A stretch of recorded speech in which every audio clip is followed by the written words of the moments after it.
Name the parent function of each of the following. Here I have a parabola, and so a parabola we know is the name of quadratic function. And if you want to know the equation with it would be y equals x squared. Now that's the parent function. Now this next one you see has an S-curve to it. Now S-curve usually comes from cubic. Now truthfully, anything that's an even power can create a U graph, and anything that is a odd power greater than power 1 can create an S-curve. But typically we just say that's going to be quadratic. This one we would call a cubic function. And like I said, this would come from a cubed power, so it would be y equals x cubed. The next one, this is a radical function or a square root function.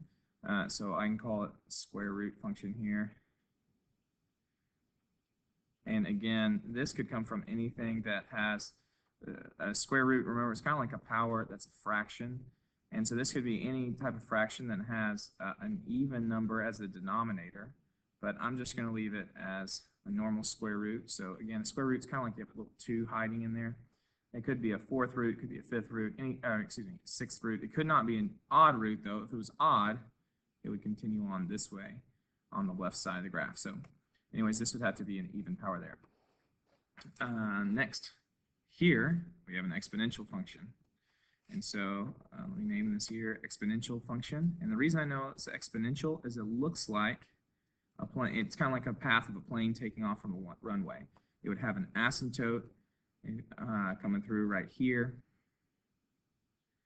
and it would take off and go upward like that. So that's how an exponential function would look. And again, an exponential function can be anything with a number greater than 1 to the power of x. I'll just do the power 2. That's what we usually start out. We'd say 2 to the power of x. It could be e to the power of x. The truth is this one is 3 to the power of x. The reason I know that is, if you remember, we always hit the point 0, 1, borrowing a transformation. But then the next value would tell you what that base actually is. So that one's here at 0, 1. This one is at 1, 3. So the number value is 3. So it's technically 3 to the power of x. So I can change that. But again, exponential function we usually just leave as 2 to the power of x. And then finally we have here a logarithm. Now the difference between an exponential and a logarithm, they're inverses of each other. So instead of having a horizontal asymptote at y equals 0, we would have a vertical asymptote.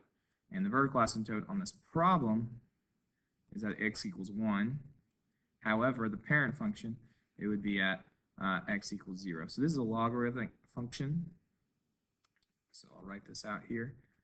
A logarithmic function. Logarithmic function. Run out of room. Okay, logarithmic function, and typically we'd say y equals log to the power log of x. Typically you would have the power of 10 down there, or the base of 10 rather. You'd hide that down in there, but if it's 10, you don't actually write it. So this would be your parent function.